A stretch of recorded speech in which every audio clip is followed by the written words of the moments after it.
All right, okay. So if you'd like to come up and address the board before the meeting, there's no. Okay, you got 3 minutes. Okay. Hi, my name's Rob Baxter. I have questions about the pool. I know it's probably too late to get the date changed, but I wanted to hear from the board as opposed to people at the pool and on Facebook, the reason that the date of July 7th was picked versus another date, like not during the summertime. I've heard that there was a delay on parts, or also would have been done earlier in the year, but why is it that it's being done in July in the middle of the summer when everyone's using the pool as opposed to in the winter when, well, when the weather's worse and when kids are back at school? Um, what I'm gonna do is I'm gonna ask Chuck to address that during the general manager's, report during the meeting, Okay. okay? It's an important question. Glad you asked it. Yeah, okay. Hi, my name is Crystal Brown. What's your address? It's 2636 Winwood Place. Thank you. Okay. So I actually bought in here before there was any roads or any buildings in here. Wow. And we were, yeah, been through a lot. Gorgeous, gorgeous amenities. We moved in here because they have lovely trees. You know, Cape Coral doesn't have a lot of trees. Lovely scenery. What I've noticed over the past couple of years is there's signs everywhere. We have more signs at our front gate, at our back gate, on the espionage. It's like you're going through TSA, going through a prison. They're ugly, they're tacky. I think they bring down the value of the properties because when I go into a property and I say, don't do this, don't do that, don't do this, don't do that, it always reminds me of that Tesla song, you know, signs, signs everywhere, signs, messing up the scenery. I was going to speak on the pool also because I've been here for a while. I've been through Bonita Bay, I've been through Taylor Morrison, and I've been through the community boards. I don't understand. When I pulled up today to the little electronic speed limit sign, and Ed was on the safety committee, I asked him who voted on that. He told me the community did. I told him I never voted on it. Then he said a survey was sent out. I never got a survey on it. So, two strikes there. So, who is making all these decisions? And are they taking into consideration why people moved into this community? I don't want to live in an urban setting, in a city setting with signs everywhere. And when I work in town, I work in Fort Myers, and people say, oh, where do you live? Oh, Sandoval. I get, oh, where I used to get, oh, great family community. The reputation is being soured. I've never been able to get, I've only been to one meeting in all these 18 years that I've been here. And when I did, I was actually yelled at by an older gentleman in the parking lot. That's why I don't come up here. But I just want to understand if everything is affecting the community, why can't we have a community voice? Why are signs being put up everywhere? Instead of, and I heard it's for legality reasons. No, we got to protect ourselves for litigation. But I walk every morning. 5:30, I'm walking. The sidewalks are slimy. They're black. They need to be power washed. But instead, our maintenance people are out here putting up signs. Do we need a sign for the slippery sidewalk? Because someone's going to fall and break their hip. You know? So I just want to understand why all the signs. I can't stand them. It's. Okay. So if you're going to say the end of the meeting, we'll have a discussion about. Oh, I know. I Okay. really want to understand and who's making these decisions. Okay, very good. Thank you. Okay. Anyone else? All right. Let's do the Pledge of Allegiance.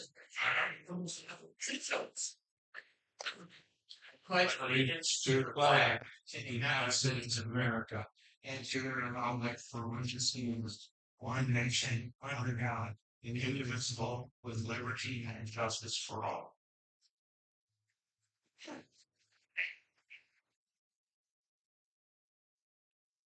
All right. I'm gonna call attendance. John Elkins, Here. Dave Ott, here. Dave O'Donnell, Here. Rob Purcell, Here. Lisa DePatie, here. Stan Toro, Here. Chuck Keel, here. Bill Simonelli here. We have a quorum for the meeting. I'd like to ask for a motion to approve the board meeting minutes of May 29th, 2025. Do I have a motion? So moved. Do I have a second? Second. Any discussion on the meeting minutes? All in favor of approving the board meeting minutes of May 29th, 2025, please say aye. Aye. Okay. Next item is the president's report.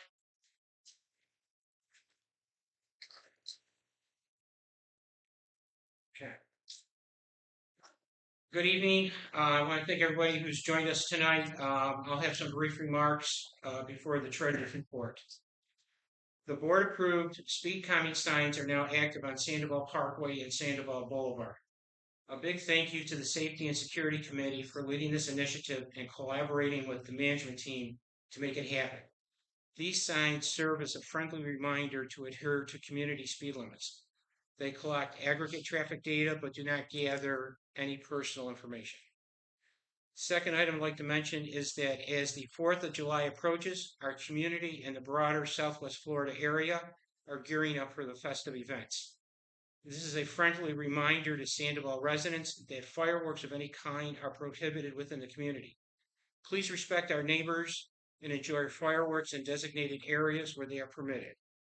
With that, I'll now turn it over to the treasurer for his report. All right, thank you.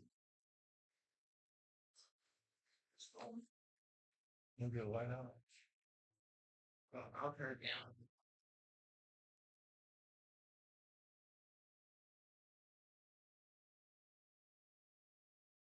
Better?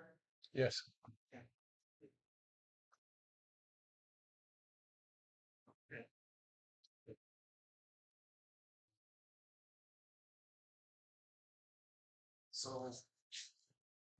So far, year-to-date income is equal to the budget income.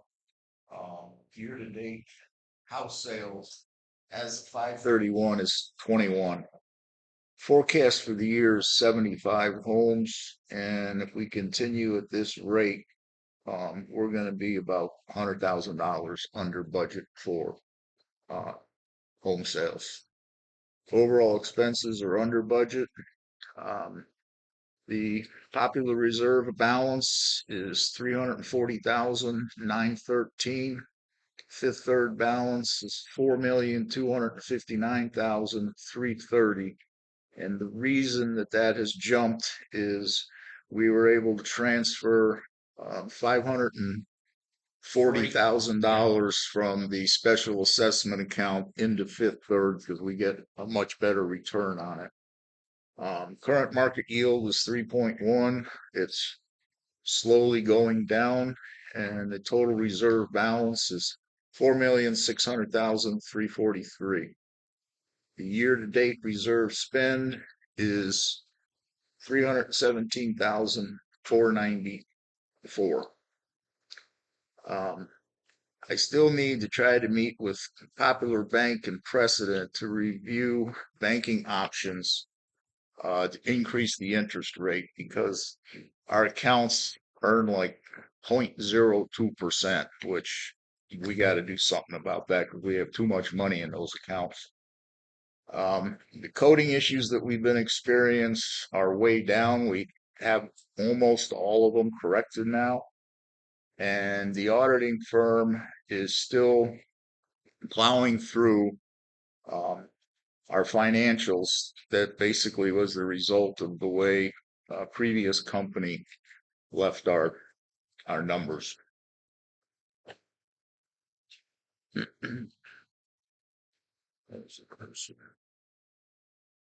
right, year-to-date financials. Operating income is above plan. Operating expense is a positive year-to-date variance. Reserve income is below plan. And I think part of that has to do with the low number of home sales that we have. Reserve expense is below plan, but I think you're going to see that level out as time goes on because we did just uh, we had a lot of projects that started in May, and it's reflected in here. So total income is better than plan, and total expenses is better than plan. Major expenses, the utilities are slightly over budget, but everything else looks good, and overall we're financially sound. All right. Reserve expenses, but like this is above plan, but like I said, should level out over time.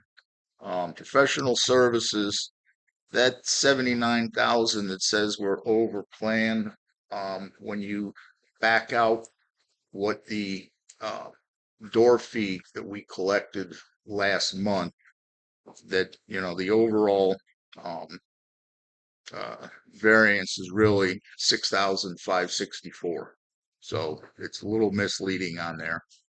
And then total other expenses is 44,674 when you include the door fee.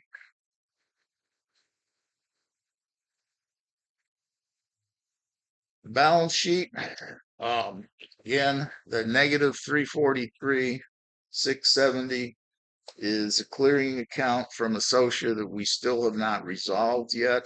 That's something that the auditor is working on.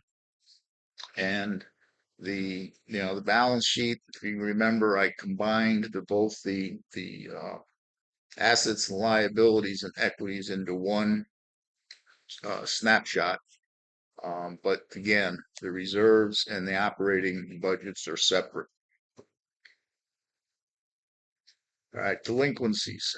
The master assessment delinquencies went down by 105 residents, and the overall amount of delinquency dollars decreased by $63,000. The special assessments has come down also, but it's still sitting at $54,700, and we need to pick up the pace on trying to collect that.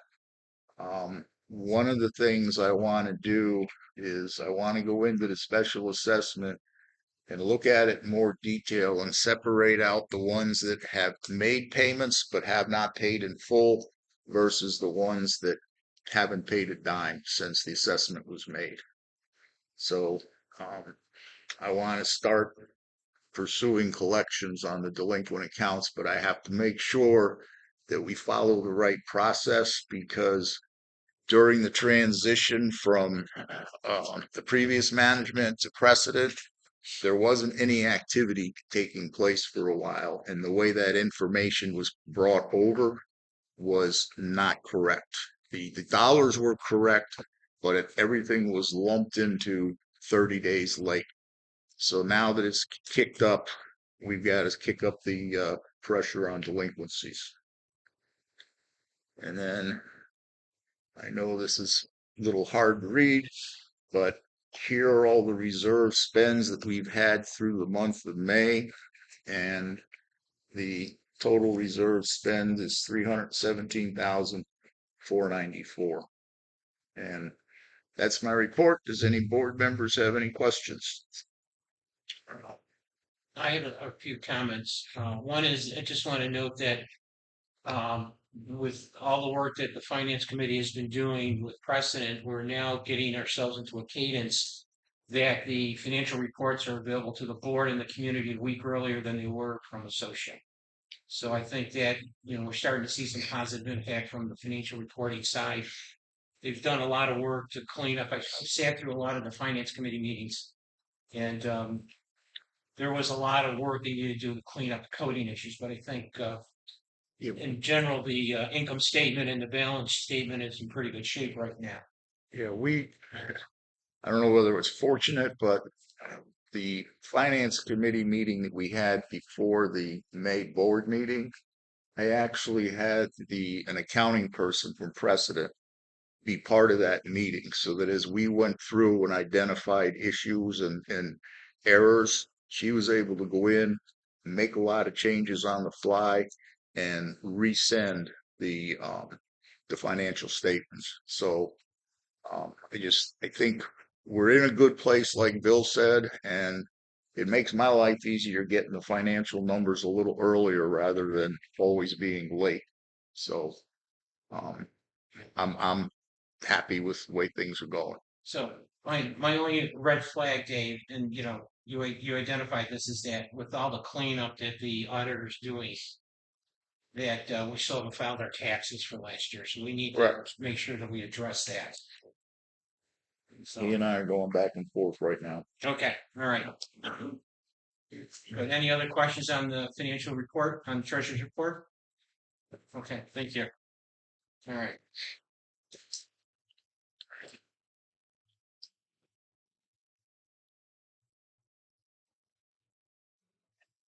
All right, the next item on the agenda are violations. One note, we had 3 violations for account number 979-52615 SVC. Those 3 violations have been tabled. That property was sold on Thursday in a distressed sale environment, so the new owners are now being given a chance to address these, and we've reset the clock on any of these issues. So we'll see how those play out over the next couple of months. The first violation that we're going to address is account number 979-5261 VOC.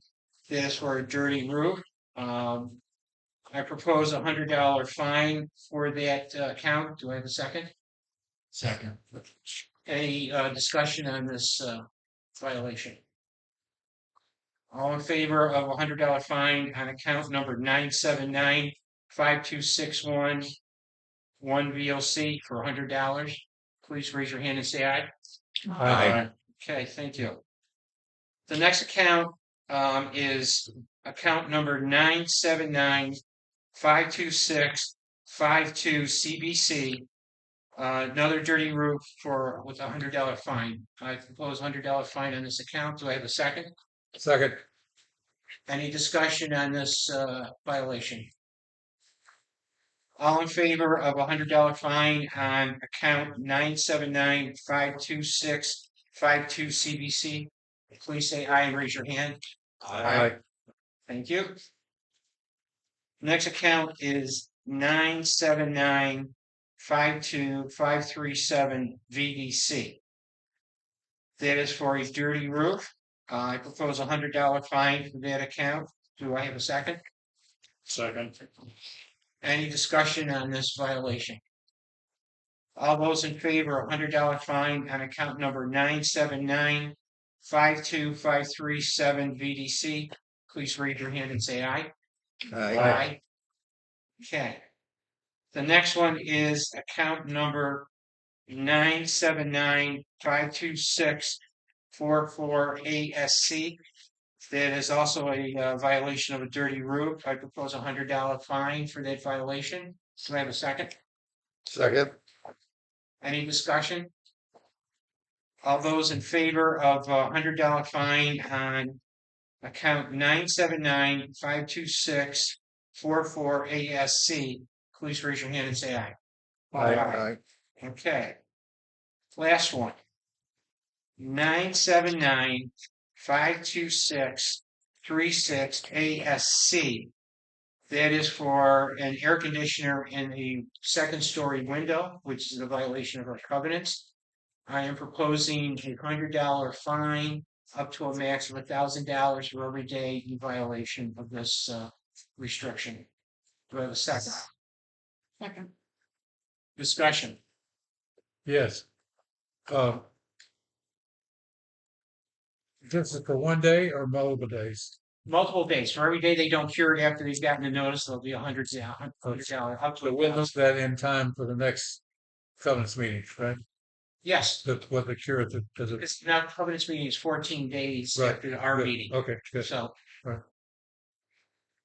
any other questions on this? All right. All those in favor of $100 per day?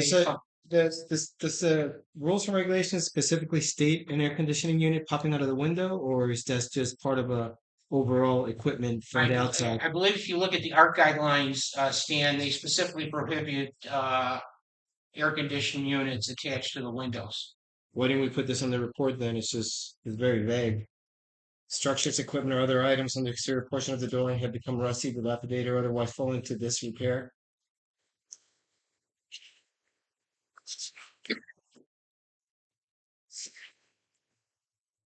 I can read the rules and regulations all day, but we need to put it in the actual meeting minutes. Are you saying that the things that we're voting for? you think it's miscoded? Misinterpreted, misprinted. Unless I missed it. Let's look again. When you get to that paperwork, Stan.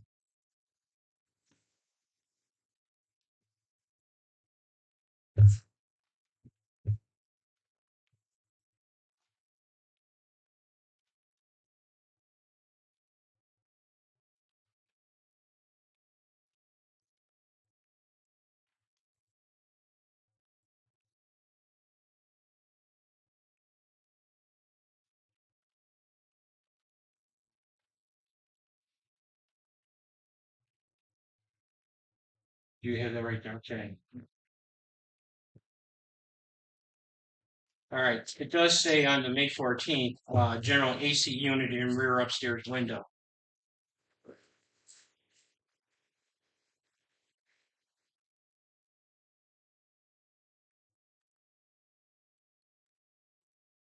I understand that part right there, but the violation is primarily, there's two violations. The AC unit is the one that we're talking about here tonight.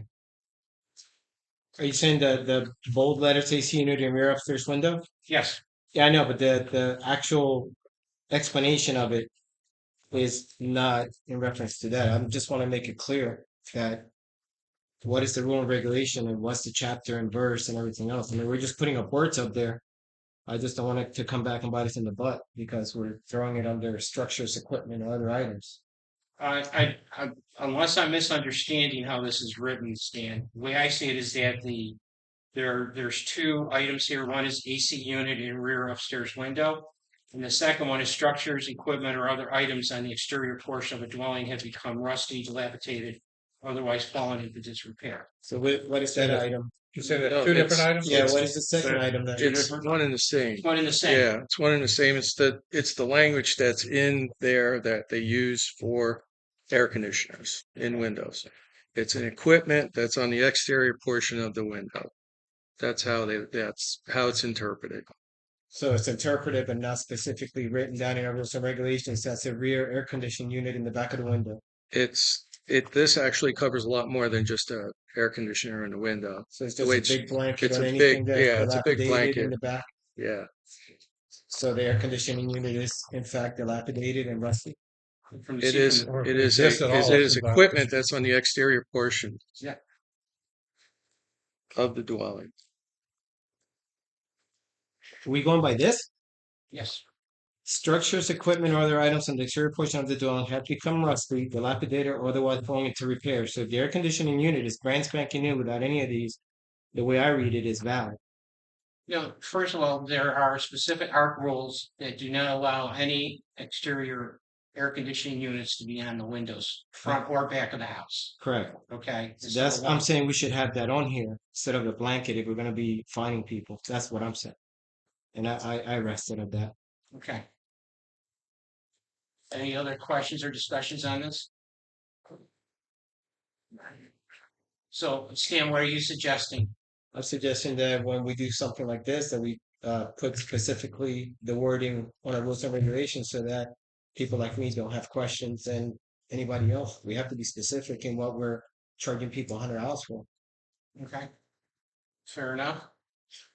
It's starting at 100. It's gonna go up. They don't take it down. Take what down? The air EC. conditioning unit, Right. Why are we taking the air conditioning down? That's my point. because it's a regulation to not have one. Where is it? Where's the regulation? That's You what don't I'm have to, trying to you don't say. have to have the regulation here, do you? I You have to have, say you have to have the yes. violation in here. I say yes, we should. Okay. It's not an argumentative type of thing. I'm just giving you my opinion on something that should be done. That's all. Good point. Good talk to this one. Okay, any other discussion on this proposed violation? All those in favor of violation of account number or account 979-526-36 ASC for $100 a day, please raise your hand and say aye. Aye. Okay, all opposed? Thank you. Now, all of these will be on the next meeting of the Yes. Governance Committee unless they're cured. Yes. Okay. Okay. All right, the next item on the agenda is the general manager's report. Okay. All right, I can start off with the flex room. We've been working with the vendor on the flex room to get it back in service. You all received a very detailed report with videos and pictures of what the problem is. The problem is the windows are leaking, which has created a problem with mold. The mold has been mediated. The board at the last meeting provided us with an amount to correct the mold, but it was at that time that we discovered that it was the windows that were actually the issue.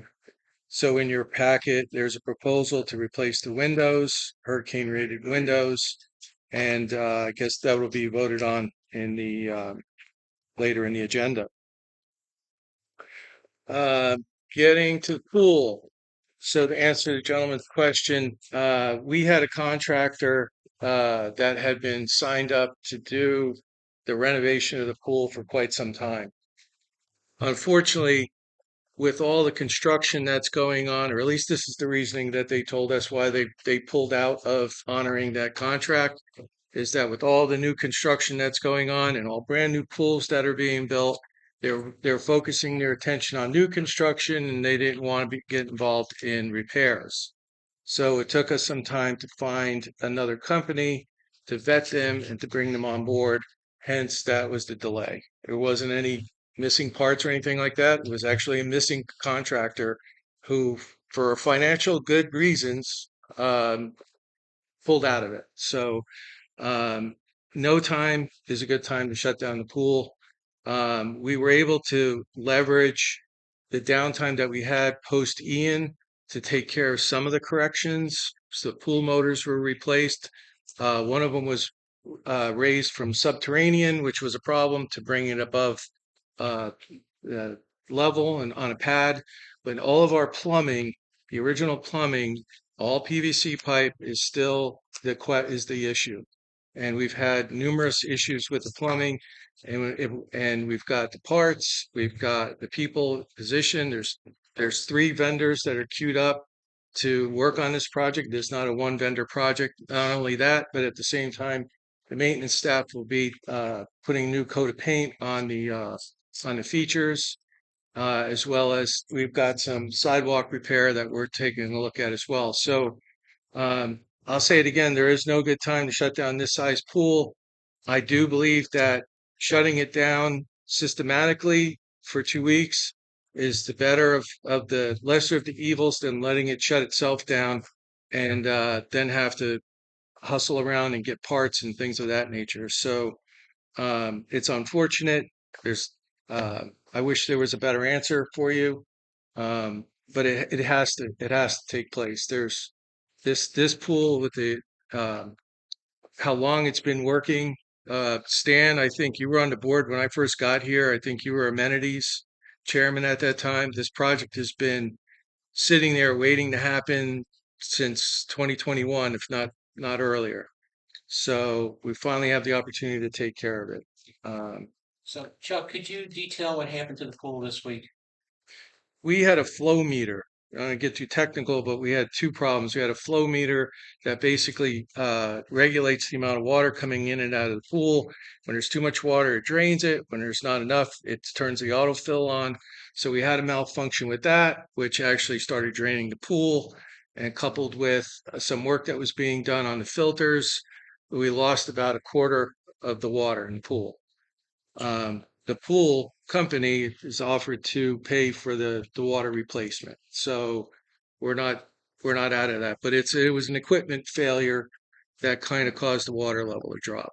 So that's been corrected. We also have two of the pool lights that are below the water surface. They keep popping out. They've been kind of duct taped and bubble gum back in. And once we shut the pool down, drop the water down, they can get to those lights and put them in the right way and permanently.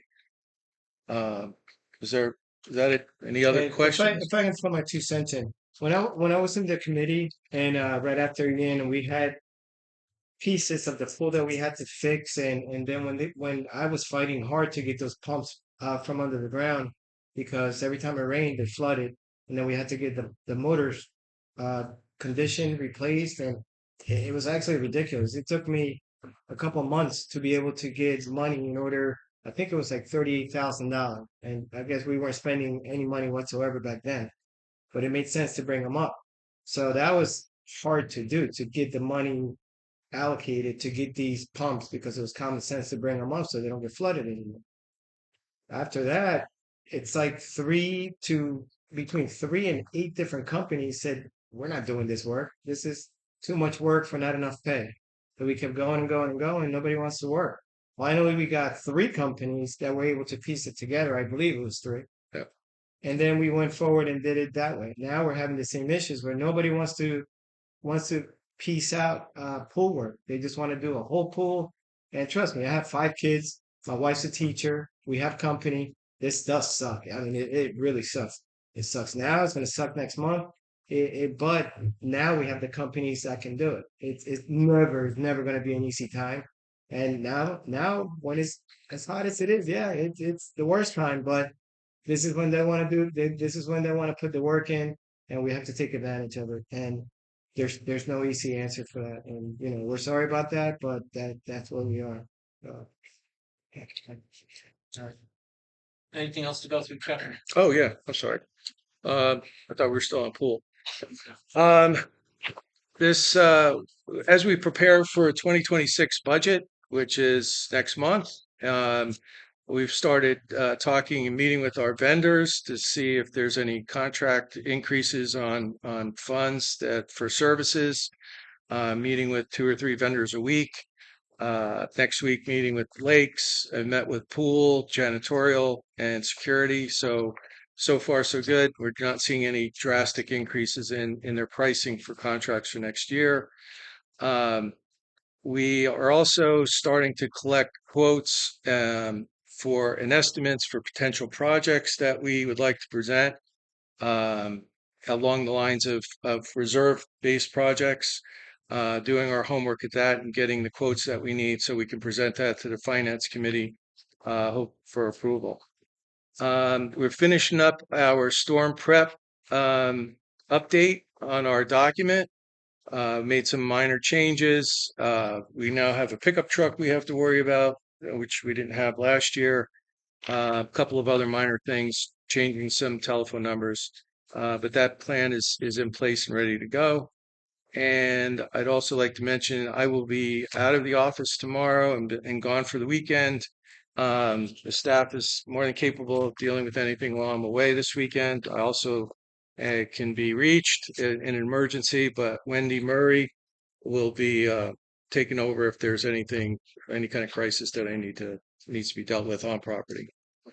So could you talk about the signs and why and where we have them?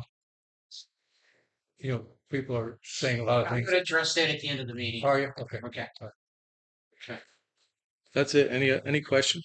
So, just for way of information, last year the management team put together quite an extensive storm preparation plan for the community. That's what Chuck was referring to. So Stan, if you want to see a copy of it, just they can provide you with a link to an online version of it if you want to look at it. Every board member had a chance to review it last year. Of what again? It's a plan of what gets taken care of in what time frame for preparation for storms. So like, when do we start taking the canopy down? When do we start closing the pool? When do we start moving things inside the building? It's sort of a whole sequence of events that they did quite an extensive job on. You should, if you have a chance, you take a look at it just to see what the plan will be in case we have to go through Yeah, it how, this year. how can I see it? It's online. Ask Chuck to send you a link to it. Okay, Okay? We're gonna update it next week. I'll send you a copy. thank you. Yeah. Can you send me? Sure. I'm sorry, yeah, we see two. Thank you. All right. Any other questions for Chuck? Okay. All right, old business. First, the only item under old business is the approval to increase the reserve funding for the flex room repair by $20,000. I make a motion to increase the approved funding to increase $20,000. Do I have a second? I'll second. Okay, Chuck, could you speak to this, please, a little bit more? Yes, as I mentioned in my GM report, you did get a video, the email version of the quote for this, at which time the vendor actually took a hose and just sprayed water on all the windows in the flex room. And while videotaping the inside of the windows, and you're watching water just kind of come through the window itself, as well as the sash and underneath. So they're staining when they took all of the drywall down. There's literally old evidence of staining from under each window. That is the main reason why we saw evidence of mold on the floor. And once we opened up the walls, we found it. We originally thought last month we discovered a crack in the foundation, and we thought that would be the fix. When you dive in deeper, you start to realize it's the windows. And speaking to some people who have been around a long time, those are the original windows. They haven't been upgraded. So we've got a useful life out of them. But the quote contains replacing, there's 4 windows that are affected. There's a 5th window that is just as old as the other ones, but it hasn't failed. And from aesthetics and from logic, we're actually asking for 5 windows, so they all look the same, and that we don't have another potential water intrusion point by leaving that 1 window in there. So the quote is for $20,000 for 5 windows, and there's probably a 4 to 6 week ordering time to get those in. So this increases what was approved last month from 40 No, 40 to 60. 40 to 60. Okay, all right. Any other questions or discussion on this item? Yeah, Dave, I have a question. So 2 questions, actually 2 parts. First part is, it sounds like it's the original that I'm assuming from your discussion that we have no recourse because they were apparently not installed properly, right? No, they're just gaskets wore out. They actually is gaskets inside the window that you can't really replace that. So it's an internal It's- window gasket. it's that's causing the way- it, yeah. not the seal around the window. Yeah, the seal can be sealed. It's the window itself that's leaking. And if you get a chance, take a look at that video. I mean, that's So if the windows failed, then my question still stands. Have we investigated whether we have a warranty recourse with the window manufacturer? A lot of these originally are installed are 25-year windows, right? And typically, I'm not saying we have that. I'm just asking, has that been looked at? Because if we're spending 20 grand when we could get 30% of it on warranty, we should do that. you have to go back to the original. Who was that? Benita Bay. Benita Bay would Back built to that Benita building. Bay. Yeah. So the warranty would probably be under their name, and we'd have to kind of reach out to them. I'm not saying we should look at it. Yeah. It's- We Yeah. did. We thought we had a flooring problem. That's what started this, and we waited 2 months to get the manufacturer of the flooring to come in and actually tell us it's not a defect of the material. It's actually some intrusion. So we can't. We tried to get a new floor through the manufacturer, but that they wouldn't honor that. Based on what you're saying, I suggest we make this a not to exceed and do a check with the device, see if we can find something to improve. But in any case, let's approve this now to get it going. But we got rainy season hitting us hard. So we need to get those numbers. Yeah, plus this require permitting by the city, so we have to, Yeah, that's we have right. to put in an application to the city, so we can't even replace the windows. till the Let's make permit it comes not to through. exceed and go ahead and see if we can find that method to offset. All right, all those in favor of, not to exceed $20,000 incremental cost to this project? Please raise your hand and say aye. Aye. None opposed, thank you.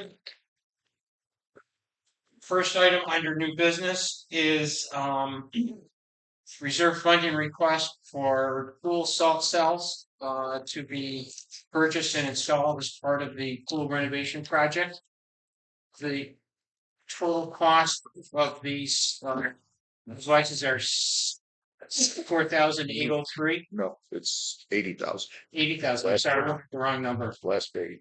Last page, sorry. It's 80,323.35. Do I have a second? I'll second. Okay. Chuck, can we talk about this one, please? Yes, the recent pool inspection. Board of Health inspected the pool.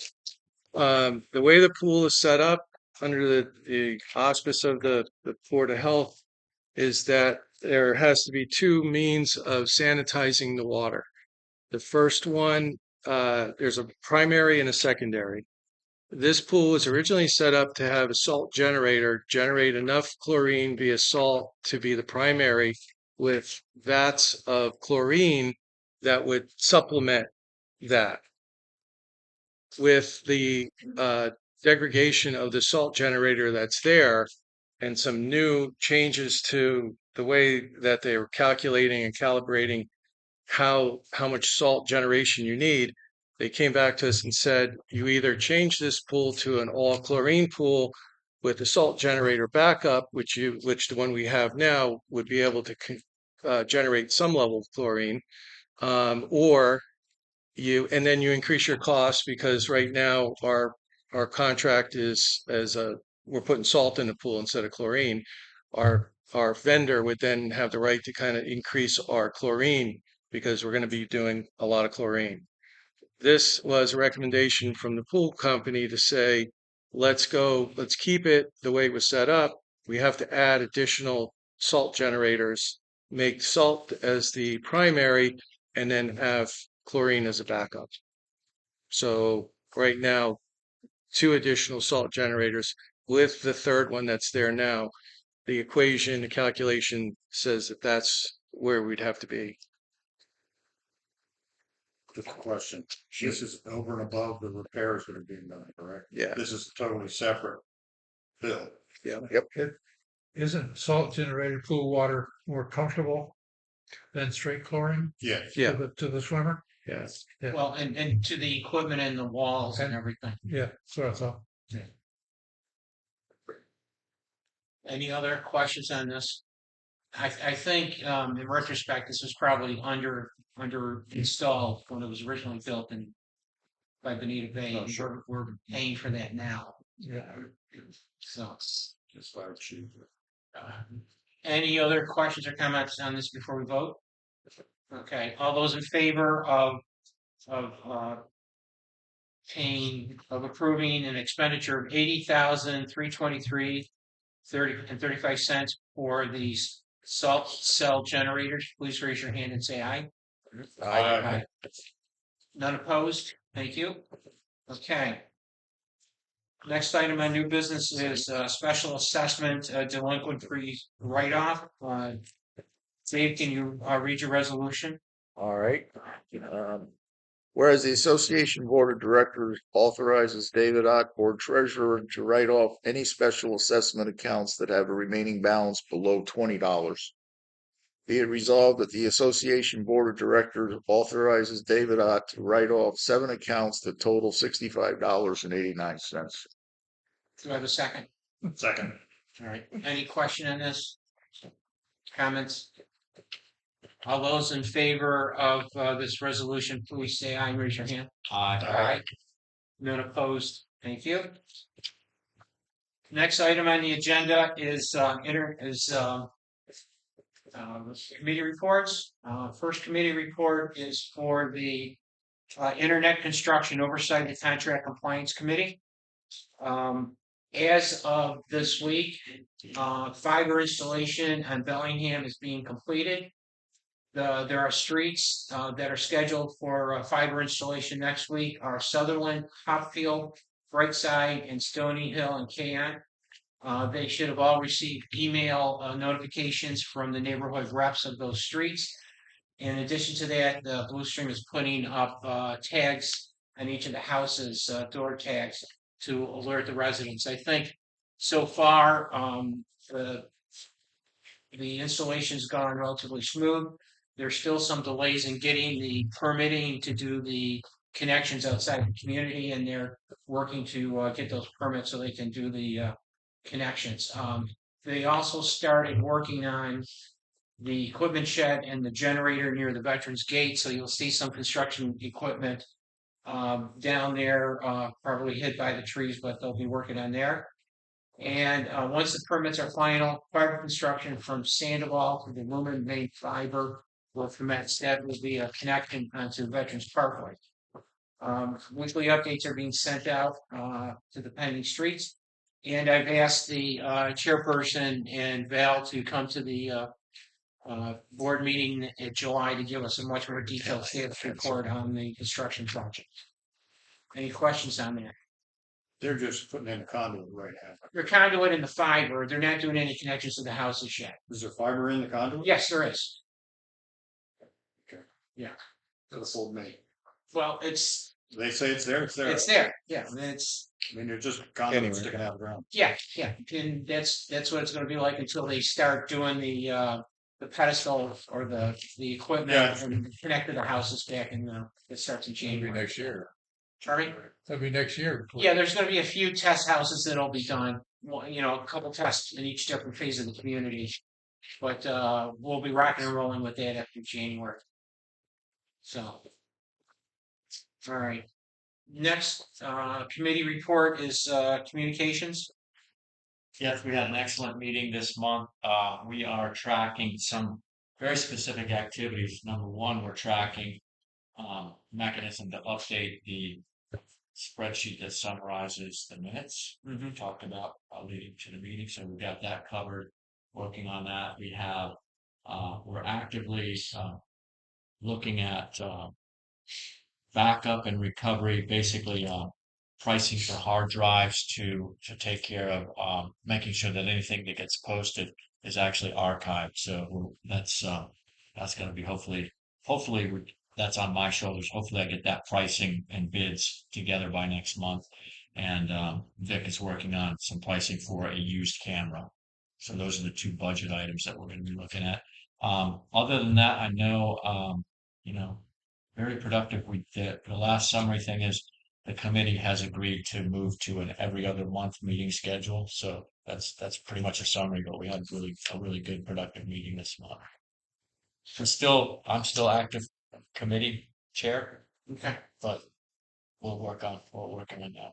Any questions for Dave on communications committee? Nope. All right, thank you. Art committee. Um, for general information, Gene Dold has taken over as the chairman of the committee. So he is now officially the chairman of the committee. Otherwise, things are going pretty smoothly. Typical stuff, roofs, lots of windows, storm shutters, stuff like that, preps, So otherwise, no great controversies. We had one this month, but it's been resolved. So other than that, park's going pretty well.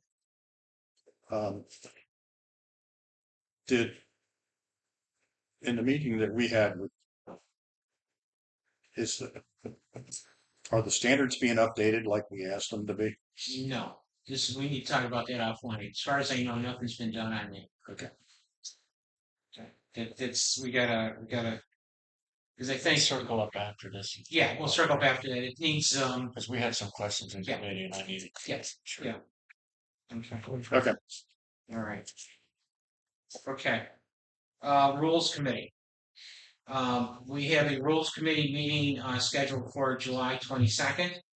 The main topic that we're going to be addressing is to discuss the process that's required to work with legal counsel to update the covenants and restrictions of the community.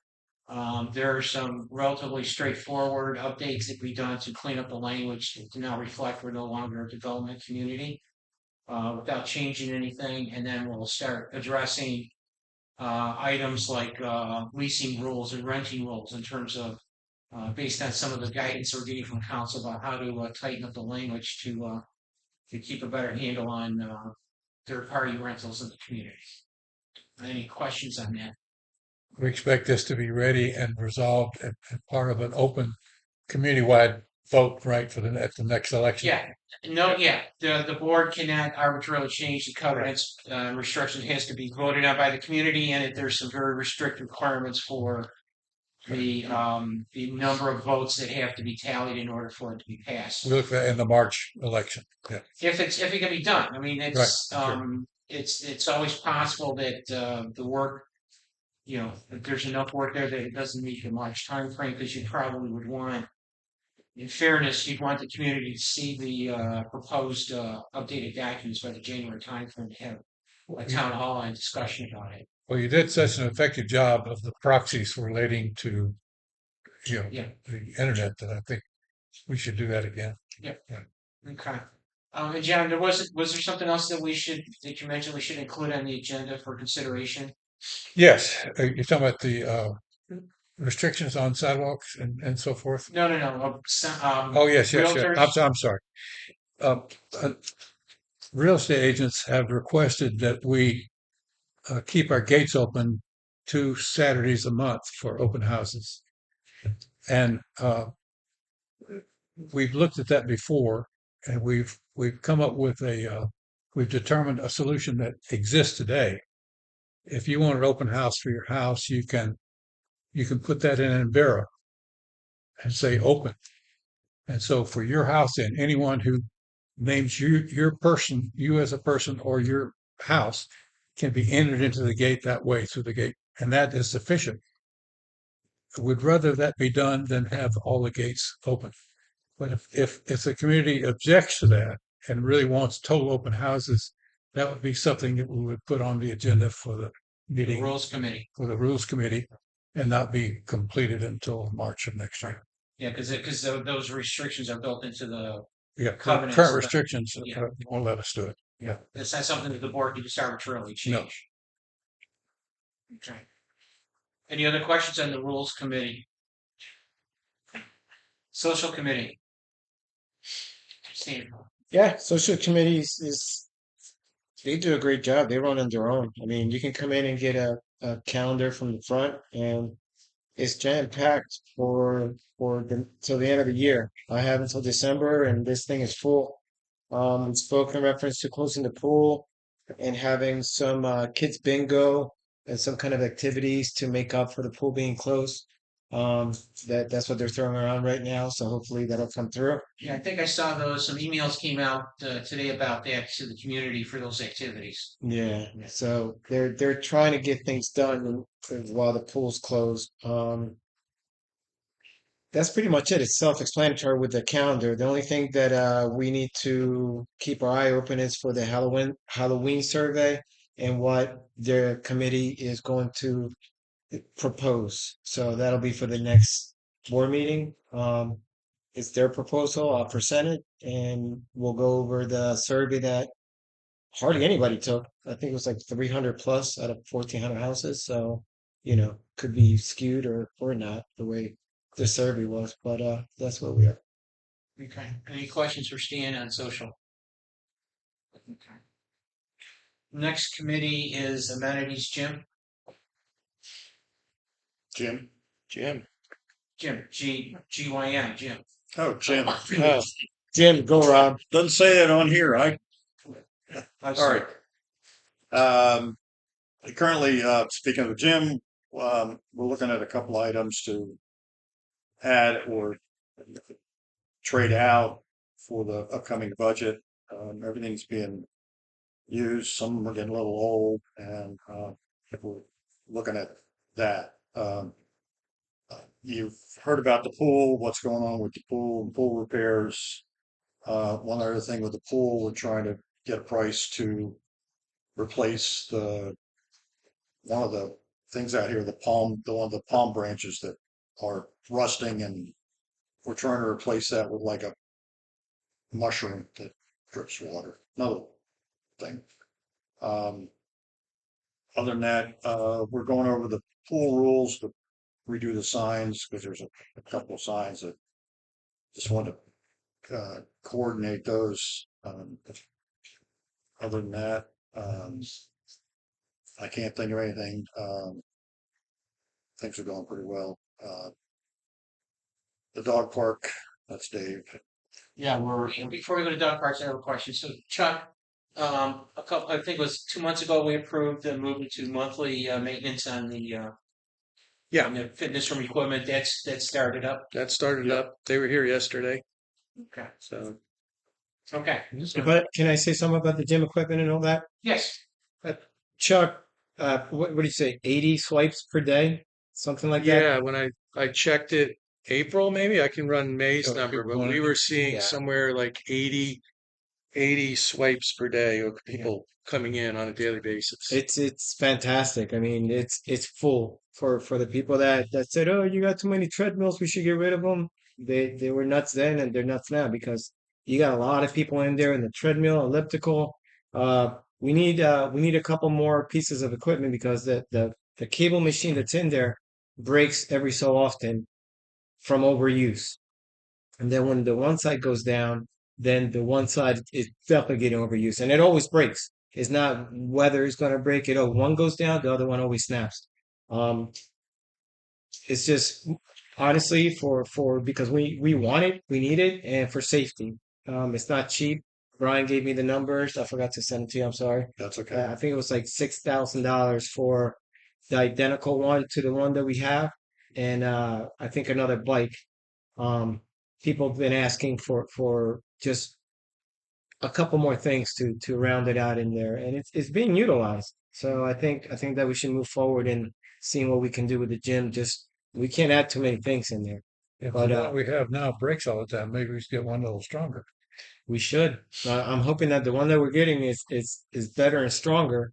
But it's really they break. It's overuse, and we can't just put a do not use sign, because No. but yeah, I mean, if we had two treadmills and one went down all the time because people were running on them, we would need three. This is what we're running into with some of the equipment in there, So, just for safety. so what is the capacity of that? Good question. I have no idea.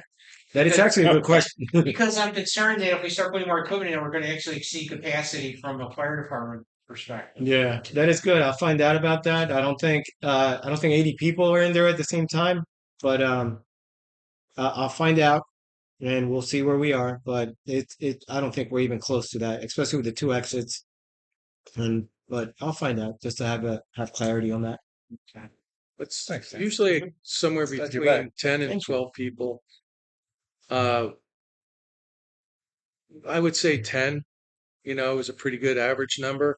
Mhm. And we also found out that from 2 o'clock to 3 o'clock is a good time for us to go in there and clean because nobody seems to be there between 2 and 3. That is true. How did you find that out too? Swiping? We actually monitored cameras. Yeah, you do. So Yeah, I know you do because they come in there all the time when they're wearing sandals and flip flops. yeah, Yeah. Yeah.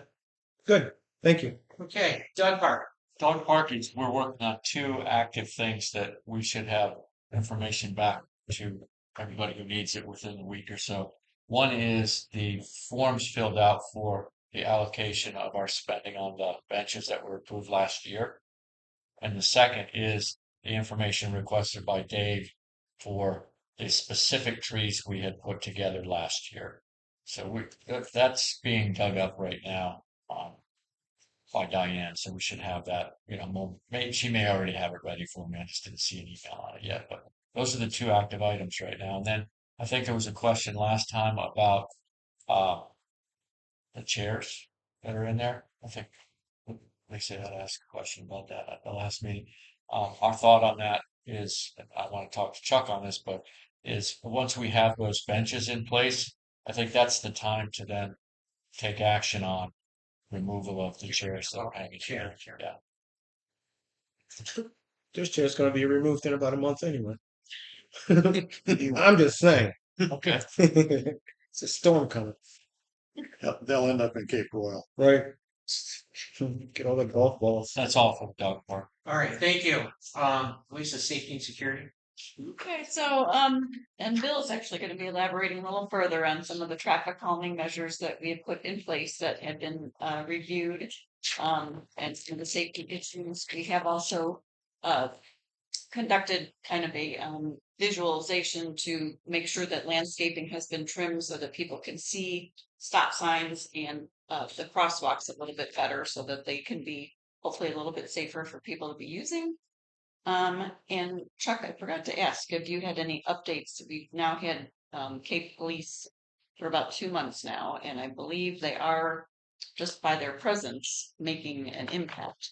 But do you have any other updates on that? Yeah, I mean, when they first started, we had probably 2 or 3 incidents that were recorded. And I think just because of their presence now, there doesn't seem to be a lot to report on. There was, if I remember off the top of my head, there was a little kid on a go-kart, 4-wheel go-kart that was ripping around, and the police saw him and tracked him down, and wasn't a resident. And they got in contact with the parent, and the go-kart was removed from the property. The parent was told about the kid not being here anymore. And then the second thing was an unmarked police car was cruising down the street when about 6 kids on bicycles decided to stop traffic, and they didn't realize it was a police car. So that was kind of a recorded incident. Outside of that, they just seem to be, just their presence seems to be maybe a byproduct of the weather as well, right? It rains every day, it seems like now. But there hasn't been any large scale issues that I can. Minimal vandalism Minimum. issue? Yeah, the way we're set up, if there's something that happens, I get the phone call from the police. I'm the only contact on the list for their detail. Their detail is 4 hours a night, which I get to pick whatever hours of those 4 hours I want to kind of mix it up. So there's no tendency to get familiar with that. And if the police radio outside, they radio the dispatch, that's logged into a report that the police will record and provide us on request. But if there's just some kind of minor thing that happens on property here, the police officer debriefs with the security guard at the end of the night. The security guard will record any type of incident that may have been noticeable that we want to know about. So, So, I mean, I think that's being effective, and then starting in July, we are actually going to be implementing a safety brief email. So it's going to go out to our residents, just different topics each month, just kind of reminding people that we're trying to keep this a safe and secure, community. So we just want to do what we can to keep everybody safe. Another question. Any questions? Yeah. How many incidents have we logged down or have we gotten from the police department or the security guard in like last month? maybe 5. And that's all documented. We can actually look at the wording and see, because I remember the go-kart thing. I went by him when he stopped them. That's definitely a report. So do we have that or? That's in the report, yeah. Yeah, you're also relying on our security guard here to put it into a tablet. There's not a lot of field. It's not like he has 300 characters that he can put in So it's kind of a brief description of what the issue was, and he's So very we concise with it. so we don't have any way of seeing how many incident reports it could be for the month and seeing if the money we're spending is coming in at a value, or we do have something that can be printed out, such as I did a pedestrian stop on June 1st. There were kids running around with scooters June 3rd, things like that, that they can actually document their worth for being on property. I think a combination of uh, a subjective review of it, like we're doing now, and whatever 5 to 10 incidents that were recorded that we have. There hasn't been any request to dispatch, which would actually record Maybe we should. from the police department. I think we need to document each time. This is why. I mean, for that cop to stop, and I'm a retired cop. So for that cop to stop that go-kart, that in itself is a liability. And for him not to make a report, especially as he's handing them over out of our property, out of our care, to their parents on the outside, that is still our responsibility. And if he should have made a report in reference to that interaction with the kid and the parents, and I would love to see that and every other one to see where we are in reference to the police presence here, because I'll be honest with you, I see them more by the tennis court just relaxing, because that's what I used to do.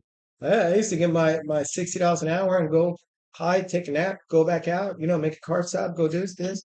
The one time in a couple of months has been with the go-kart.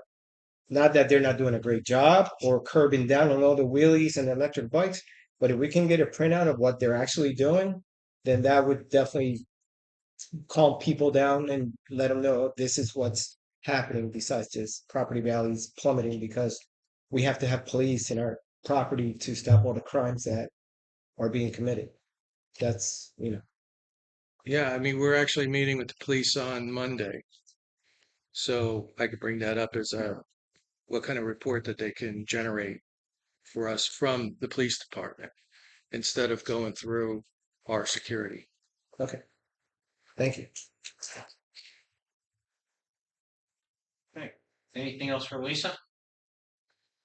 Okay. Lakes Committee, John.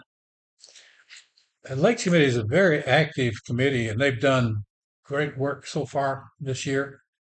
I'd say they, as well as anybody, is in great shape for budgeting for next year because of the contracts and things they're working on. The priority, of course, is number one priority is cleanliness of the lakes with algae control and controlling erosion on lake banks. The current vendor has not been as good as we would like. They've done analysis of multiple vendors that have recommended a vendor. We are not able to enter that contract yet because we have some contract issues with Solitude, which we are addressing. But the one reason we want the new guy is they're going to find algae quicker. They will then attack it quicker. From the erosion standpoint, we have those prices well in place for the erosion control with the 2026 budget. So I think Lakes is in pretty good shape. And Chuck, you're meeting with Solitude to talk about the contract things next week. Yeah, I'd love to help you. Any questions for John on lakes? I have a question on, what is the plan, John, for addressing the lack of littorals within several of the lakes? I've been asked that from members in my area of the community up on Cays. Seems like all of the in the pond floral has died off on our lake, and I think it's a problem on other lakes as well. Yes, it is. There's a plan for littorals. I don't have it in front of me, Okay, but we should publish that. all right, that's a great point. Yeah. And it will vary somewhat. The lake maintenance is really multiple things. One, you got the algae control, you've got the banks with the littorals, you've got the aerators that you control, and so multiple things. And right now, those are multiple contracts with one vendor, and we want to address that better. But littorals is one of the best things for a lake because not only do they look better, but they actually help filter the nutrients out of the water before it gets in and causes the algae bloom in the lakes themselves. That's it. Covenants, John? Yeah, Covenants Committee met this month. There was one item we say reviewed, they upheld the board's decision for the fine. And they're ready, I guess there will be more this next month, so we'll meet as scheduled in July. So Okay. July 21st or something like that. Yeah. Yes. Thank you. Any questions for John? Okay, Finance Committee, Dave. Okay, Finance Committee, we've been meeting monthly. One of the things that we are beginning to do is put together the information we need for the upcoming budget. We are going to have a budget meeting, I want to say the third week of July instead of 2 days before the board, because the entire committee will be in town. And we're going to schedule a meeting so we can start putting together some things. This is the time when, once we get the initial pass, we end up meeting pretty much on a weekly basis until we're to the point that we're comfortable presenting it to the community and the board. So that's where we are on finance. I think I have landscape next, or does anybody have questions? Any questions on finance? Okay, landscaping. I know an email went out, but I just want to remind everybody that Juniper has made a change to how they trim our shrubs. We used to have a dedicated crew on site all the time, that would just go through the sequence, and when they finished, they would start over again. What Juniper has done is they have decided that they're going to bring in 6 crews and just do the entire community within 2 weeks. I have reservations about that because I don't know whether they're going to be rushing or what, but we have to give them a chance to go ahead and do that. From what I've seen up to this point, I haven't seen very many issues. There's been some, but we're working with Juniper to get that corrected. Twice a year. What's the? No, 8 times a year. Okay. Yes. The other thing is we're finalizing restoration. I've got to go back and look at everything because it's over what we budgeted. So I have to see what we can eliminate or postpone until next year. The other thing is I am working with them trying to get them to bring down the costs for some of this. I mean, the material is what it is, but I did get them to change some of the labor costs. So I just have to go back and go through it again and rehash it with Juniper. So that's where we are with that. Any questions? You want to mention the hard cut? Oh, yes. Tomorrow, someone from Juniper is going to come in and explain to the residents why it's good to have a hard cut, because they're going to start doing it on the bulk properties their next trim cycle. What now? A hard cut. So rather than just come in and cut off the tops, and that's, Healthier. it is healthier, but Healthier for I the want to plant. make sure that the residents are aware of it so that when somebody's in their yard doing that, they're not going crazy. Right. They're not going to go in and say, we're going to do a hard cut on every shrub on this house. They're going to selectively do it. And I know that the first one that they're going to do is they're going to concentrate on the hibiscus. So anyway, Kyle Levitt from Juniper is going to be here tomorrow. My understanding is we're going to record it and get it posted out on the website so that residents that can't make it can watch it.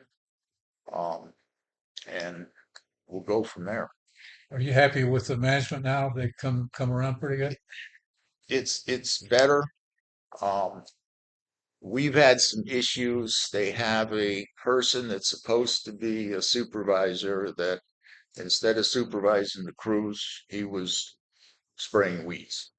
And it was really not as much supervision that needed to be.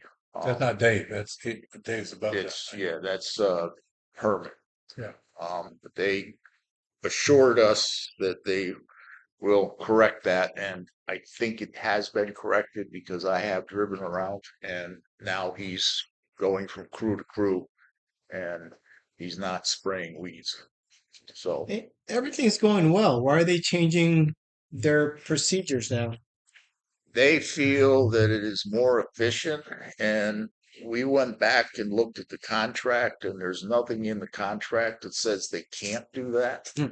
Um, but I have been on their case, and I have a landscape police guy that's on the Yeah. committee Yeah, that drives around just about every day to see what they're doing.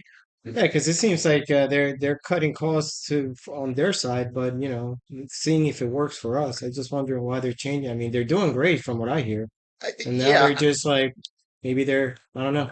I don't know. I think they feel that it's better and the community looks better if they get everything trimmed at once. And a community this size, they think they could do within 2 weeks. And then everybody's gonna, everything's gonna be nice and neat. And then 6 weeks later, they come back in and they do it again. So they're gonna cut the bushes and all that, and it's gonna take them 2 weeks to do it with 6 crews and come back 6 weeks later. So we're gonna wait for growth for 6 weeks until they come back. But that's basically what you do today. It takes them 6 weeks to go from Yeah, it takes them 6 weeks veterans to go to around. So fine by art. the time they get back to veterans, you get That's the 6 weeks. Okay. All right. Well, there you go.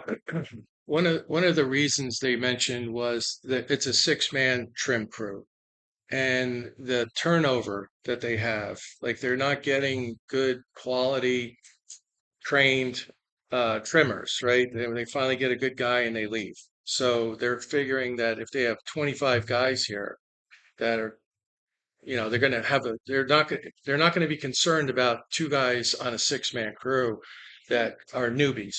You got 25 guys, it's okay. You get 2 new guys, it's not going to kill you. That's how we talked about some quality control issues. Like we'd find mistakes. They would leave clippings on the front lawn. There was a new guy. So I think they're trying to address the new guy training quality issues by having a blitz of everybody coming on and just rotating through. And you mentioned supervisory wise, it was They have made adjustments from a supervision standpoint.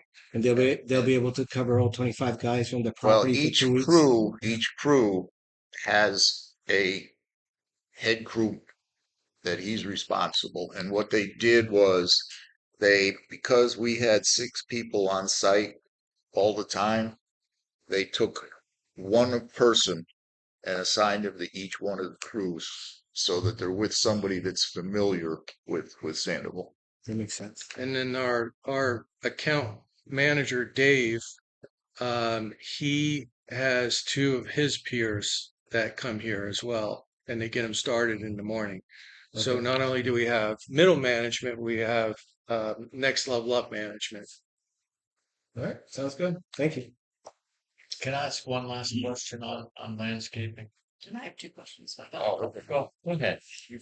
So I was just wondering, are they gonna be doing a hard cut every time? No. Okay, so that'll be They're periodic. gonna do it.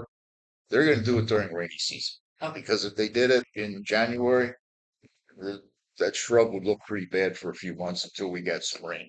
right. Well, that was the problem we had with the hedge on Hopefield. So It's that. I'm that getting has- prepared for okay, my phone All call. right. They are not taking those head. They're not doing a hard cut on any of those hedges. Oh, okay. And they are also on Hopefield. When they do trim, they're only trimming down to 7 feet instead of 6. Okay, good. And then do we have any date or time frame for palm tree trimming? Is that later in the It's year? later in the year, yeah. I thought we were trying to. We're get that. trying, yeah, we're trying to. Actually, they're coming back out to do the seed pods are blossoming. And they wind up falling on the ground and people step on them, and we got some coconuts. So they're coming through to do another coconut. And Juniper just lifted the black olive trees on the roadways. So we're kind of doing little bits and pieces. Oh. If we wanted to do a major cleanup, I mean, we're still out of whack when we did Ian Right. in November, December, January. So, I would love to have it in June. Right. Before, Perfect. yeah. But if we did that now, we're in June now, it'd be a waste of money because there's really not a lot to cut on the trees right now. Well, I thought we were gonna kind of gradually try to get Yeah. back there. Yeah, so we have some trimming that they're doing on the hardwoods. Okay. But the palms get done not only for the common, but for the juniper bulk in the September, October timeframe. And, at the point why we're doing this video is kind of like the pool. There's no good time to cut. The hibiscus flower all year round. So when they cut the hibiscus, they're going to be cutting flowers off. And people are going to get really upset about that. But it's to save, as John was saying, the health of the hibiscus. If everybody has hibiscus in your yard, they'll grow to 10 feet and then they'll flop over and they'll pull the roots out and they'll die. So cutting them down hard because they grow so fast is kind of necessity. But people are going to look at it optically and say, you just cut all the flowers off a pretty shrub. Why did you do that? It looks skint for a while. Yeah. So It comes back quick. Just one last question, Sebastian. And I might have missed this last meeting, Dave might have addressed it, so I apologize if you did. And that is going back to this mulch issue. I'm getting some questions from people in my area about whatever happened with the mulch contract and what's the next step on that. Are we gonna just go ahead and remulch or? We after the contractor came through that did it, we gave people an opportunity to notify the office and say, I need some attention at my house. That was done. So there is no intention to do mulch other than the regularly scheduled time, which is usually, I believe, in November. I remember, yeah. And I'm in the same boat because I've gone out and bought bags of mulch because Will people be cited for not having mulch if clients comes by and sees bare spots? uh, one That's of an issue. one of the problems that we have with mulch is during rainy season, you get a torrential downpour, it's taking your mulch away. So we take that into consideration. Yeah. I mean, Chris and I look at mulch violations, there's no mulch. It's not bare spots. It's like, Yeah. it's not there. Or most likely they put red mulch in or a different color. It was a couple, either last month or 2 months ago, there was white stone mulch that we violated. Yeah. I get that. That makes perfect sense. But I'm talking about where it wasn't put down heavy enough and now it's completely washed out. That's the case in my yard and several yards in down at Kay's. Yeah, no, we're not, during rainy season, we're not going after minimal mulch. It's got to be drastic. So, which is stones instead of mulch or wrong color. I'll pass that on. We are allowed a certain type of stone though, right? yes, River stone, Say again? river stone. River That's stone? what it's in the ARC guidelines. Specific color. Yeah. Do you know the color? A river It's- stone is a color. That is a River color? stone's a color, yeah. Yeah, it's I a think natural that color. in my backyard, you know, Natural the color. landscape earlier this year. And that can be put in the front and the back? Either or? yes. Okay, thank you. Okay. Any other questions on landscape? Okay.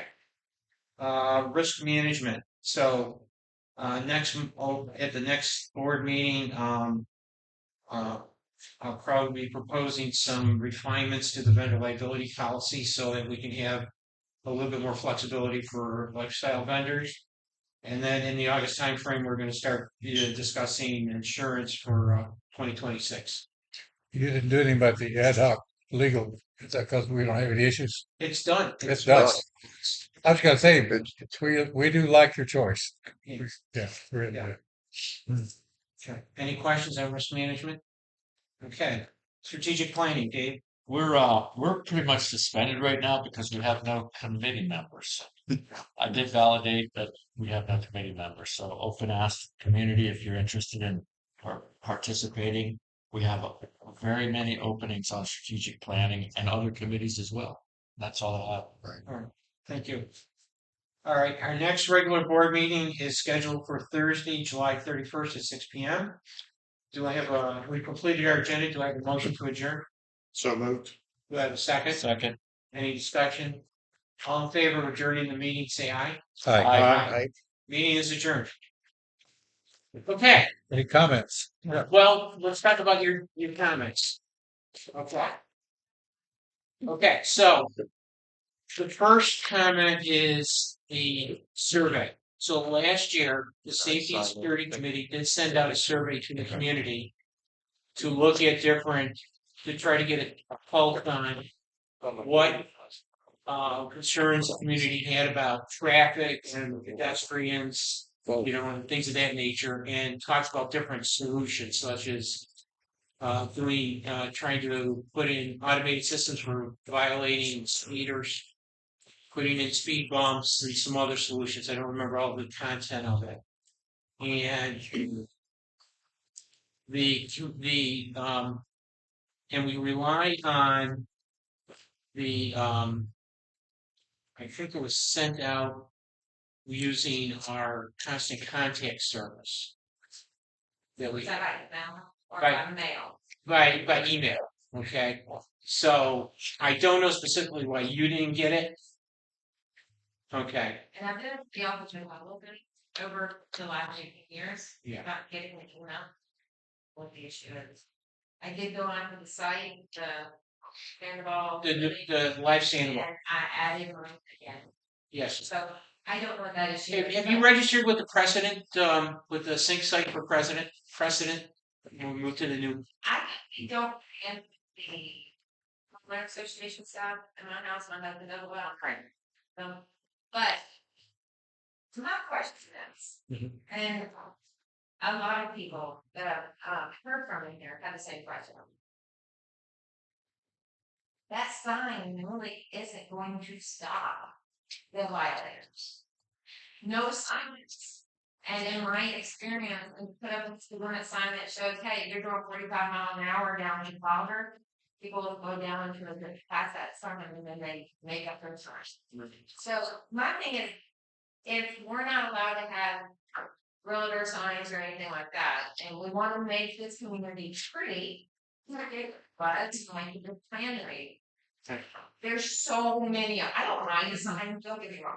Don't mind the sign. But when you have, I did my walk the other day, and I went to the front gate. I went to the outer gate. I walked to the back gate, just down the main roads here. Right. The signs that I could see, well, I didn't include stop signs. I didn't include speed limit signs, and I did not include street signs. Guess how many I counted? 26. 96. Dope. One intersection had 12 signs in it. Crosswalk signs. 1, 2, 3, 1, 2, 3, 1, 2, 3. I mean, it was crazy. I'm like, and I noticed it a couple of years ago, sign here and there, no problem. But when you come to an intersection, you look around and you're like, what in the world? Signs are great. Too many signs are distracting. I even asked my father. He comes in here and comes to my house. And I told him, I said, is it my OCD? Is it just me? Because I can't breathe anymore. It's just good. And he goes, nope.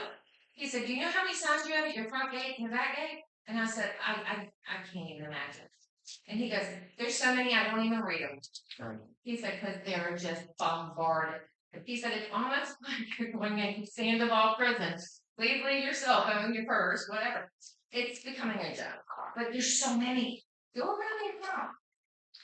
So to get back to the speed signs, so those were approved earlier this year. The Safety and Security Committee did research with other communities And the feedback that they got was that those traffic calming signs had a positive impact on reducing the incidence of speeding cars or speeding vehicles within their communities. We'll see, but I mean. So that's so, and that was why they decided to put 2 in as a test to see if it does have an impact. And then if they are recording, as I said, they're not recording personal data, they're recording aggregate data of the number of vehicles and the speed of the vehicles, so that we have actual data to decide if we truly have an issue inside the community or not. But my thing is, you come through there, see that, they're talking. I'm gonna go slow through there. It's gonna clock me at going 24 mile an hour or less. Soon as you're past that, I'm making up my time. And that's what a lot of people in here do. If they're walking or whatever, you will see it. If they see a group of people, they gotta slow down. As soon as they get past you, you hear the engine rev. It's like, boom, down Trafalgar, in town. They don't, I mean, and if you're gonna put a sign up, at least make it pretty. I mean, Yeah. That I do agree. We have a lot of orange signs out there that are ridiculous. and that's just my opinion. You might think it's the best thing on the fence, white bread. No. I think it's ugly. Okay. I think it's tacky. So, and now to the comment about the signs at the front gate, a majority of those signs are required by state law and have very specific requirements in terms of size of font and the structure. So for example, there's a Cape Coral police sign.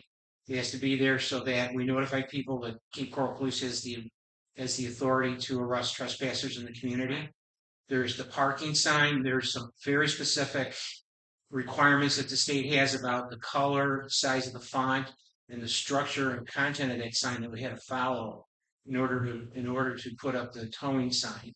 We also had to put up the no solicitor sign so that we could stop people from just entering the community to try to solicit. So a majority of those signs are dictated by state law in terms of their structure, content, and laws. So if I go to any other community, I'm gonna see 12 to 15 signs out front. It's up to each. The law. It's up to each individual community. If a community chooses not to do towing, you won't see a towing sign. If the community chooses not to have the Cape Coral Police or the Lee County Sheriffs in their community to deal with trespassers, you won't see those signs either. It's up to each individual community in terms of how they're trying to regulate the what goes on inside the community. And I understand. Great. That's why I'm gonna be here. Right. That's why when they started advertising, this was a direct field, and we came in right to the tent, you know, and went to a lottery to get in here. That's how much I wanted to be in here, and I love it. But it's getting to the point of where rules are great, enforcement's great, but signs necessarily doesn't mean everyone's gonna follow the rules. I did. Like, it's truly. We're gonna look at this tag sign. So We're like, oh, there's another sign. Is there gonna be a sign to say, hey, there's a sign coming soon? I mean, right. we're saying that the home sales in here have went down. Right. We have to ask ourselves why. Does nobody want? I mean, this used to be the hub that families wanted to come to here in Cape Coral. They wanted to be in Sandoval. We had a great community. There was always something going on for the kids, something going on for the adults. It was great. And then all of a sudden, we're seeing that decline. Why? We have to ask ourselves, what's going on? I mean, for me, if I drove in looking at a house and I saw this sign, first thing I'd tell my husband, I can't. There's too many signs. I don't care if you have too many rules. Too many signs just kill me. The whole aesthetics is gone. So with specifically the realtor signs. But you took those down the other day that people Yes. were around, Yes. and they lost opportunities to sell their house. Now those signs were not good, but the 96 signs that are not stop signs, not street signs, and not speed limit signs, they're okay. I don't get it. I would be promoting people to sell their houses in here because obviously we're $100,000 now. So with the realtor signs, it's in our covenants and restrictions that the only realtor signs are allowed are a specific type on the yard of the property that's being sold. If those rules are relaxed, then first of all, they're in the covenants. And then you have other residents complaining, well, I want to put up my painter sign, I want to put up my roofer sign. So there's, you either have to enforce the rules uniformly, or you're going to have to go back to the covenants and start rewriting how they get changed. And I understand that, but when you're saying we're $100,000 down from the sales, Right. the revenue that we bring in from the home sales to a community that's already built out. I mean, it's not like there's new homes being done. So that's a great goal to have, Right. and a great every year. People want to come into the Right. community, but when you're down, it's like, hey, those open house signs are the ones that are selling houses. They know where to go. But you're not going to like those signs. You're going to take them down. And I understand there's covenant for it, but then there's signs everywhere. You get what I'm saying? Well, you're welcome. You're welcome to be part of the rules committee because we're going to be working. Talk to Lisa about the safety committee. To stop someone from doing something, and you can ask any police officer. Those speed limit signs on 75, half the time people take them as a suggestion, right? That's why they still write tickets. Yeah. So, I said, people saying here, well, that's so people follow the rules. Okay. It's human nature. No, it's no. I mean, The sign is going to deter people. A lot of times are going to deter people from coming. But they think we're nitpickers. They think that we are just like all over them, like they're here, right, place left. And then time we're gonna find it. That's what the signs tell like the word. And I would not want your job, though. You're safe. I don't want it either.